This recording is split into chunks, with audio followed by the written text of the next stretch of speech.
കേരളത്തിന്റെ 13ാമത് മുഖ്യമന്ത്രിയായി വി.ഡി. സതീശൻ സത്യപ്രതിജ്ഞ ചെയ്തു. തിരുവനന്തപുരം സെൻട്രൽ സ്റ്റേഡിയത്തിലെ പ്രൗഢഗംഭീര ചടങ്ങിൽ ഗവർണർ രാജേന്ദ്ര അർലേക്കർ സത്യവാചകം ചൊല്ലിക്കൊടുത്തു. മുഖ്യമന്ത്രിക്കൊപ്പം 20 മന്ത്രിമാരും സത്യപ്രതിജ്ഞ ചെയ്തു. വടശ്ശേരി ദാമോദര മേനോൻ സതീശൻ എന്ന ഞാൻ നിയമം വഴി സ്ഥാപിതമായ ഭാരതത്തിൻ്റെ ഭരണഘടനയോട് നിർവ്യാജമായ വിശ്വസ്തതയും കൂറും പുലർത്തുമെന്നും വി.ഡി. സതീശൻ ഇനി കേരളത്തിന്റെ മുഖ്യമന്ത്രി. ദൈവനാമത്തിൽ സത്യപ്രതിജ്ഞ ചെയ്ത് അധികാരമേറ്റു. വടശ്ശേരി ദാമോദര മേനോൻ സതീശൻ എന്ന ഞാൻ കേരള സംസ്ഥാനത്തെ മുഖ്യമന്ത്രി എന്ന നിലയിൽ എൻ്റെ പരിഗണനയിൽ കൊണ്ടുവരുന്നതോ എൻ്റെ അറിവിൽ വരുന്നതോ ആയ ഏതെങ്കിലും വിഷയം. രണ്ടാമനായി എത്തിയത് പി.കെ. കുഞ്ഞാലിക്കുട്ടി. പി.കെ. കുഞ്ഞാലിക്കുട്ടി എന്ന ഞാൻ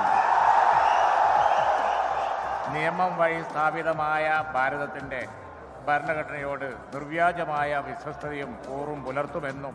മൂന്നാമതായി മുതിർന്ന കോൺഗ്രസ് നേതാവ് രമേശ് ചെന്നിത്തലയും നാലാമതായി സണ്ണി ജോസഫും പിന്നെ കെ മുരളീധരനും. ഇംഗ്ലീഷിലായിരുന്നു കെ മുരളീധരന്റെ സത്യപ്രതിജ്ഞ.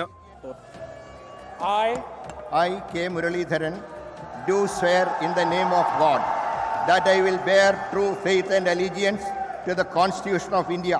UDF മന്ത്രിസഭയിലെ ഇടതു പാർട്ടി അംഗങ്ങളായ RSPയുടെ ഷിബു ബേബി ജോണും CMPയുടെ CP ജോണും സഗൗരവത്തിൽ പ്രതിജ്ഞ ചൊല്ലി. ഷിബു ബേബി ജോൺ എന്ന ഞാൻ നിയമം വഴി സ്ഥാപിതമായ ഭാരതത്തിൻ്റെ ഭരണഘടനയോട് നിർവ്യാജമായ വിശ്വസ്തതയും കൂറും പുലർത്തുമെന്നും സഗൗരവം പ്രതിജ്ഞ ചെയ്യുന്നു. CP ജോൺ എന്ന ഞാൻ നിയമം വഴി സ്ഥാപിതമായ ഭാരതത്തിൻ്റെ ഭരണഘടനയോട് നിർവ്യാജമായ വിശ്വസ്തതയും കൂറും പുലർത്തുമെന്നും സഗൗരവം പ്രതിജ്ഞ ചെയ്യുന്നു. മന്ത്രിസഭയിലെ വനിതാ സാന്നിധ്യങ്ങളായി ബിന്ദു കൃഷ്ണയും കെ എ തുളസിയും. കെ എ തുളസി എന്ന ഞാൻ നിയമം വഴി സ്ഥാപിതമായ ഭാരതത്തിന്റെ ഭരണഘടനയോട് നിർവ്യാജമായ വിശ്വസ്തതയും കൂറും പുലർത്തുമെന്നും. ഏറ്റവും ഒടുവിലായി സത്യപ്രതിജ്ഞ ചെയ്തത് മന്ത്രിസഭയിലെ യുവമുഖമായ OJ ജനീഷ്.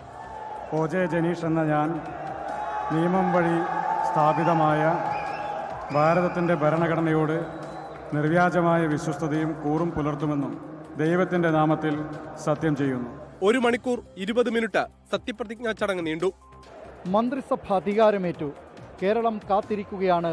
ഇനി ജനങ്ങളുടെ ഇച്ഛയ്ക്കത്തുള്ള ഭരണമാണോ എന്നറിയാൻ കാത്തിരിക്കാം. സെൻട്രൽ സ്റ്റേഡിയത്തിൽ നിന്നും ക്യാമറമാൻ സിറിൽ ഡി ലെസ്ലിക്കൊപ്പം ബി ദിലീപ് കുമാർ, 24.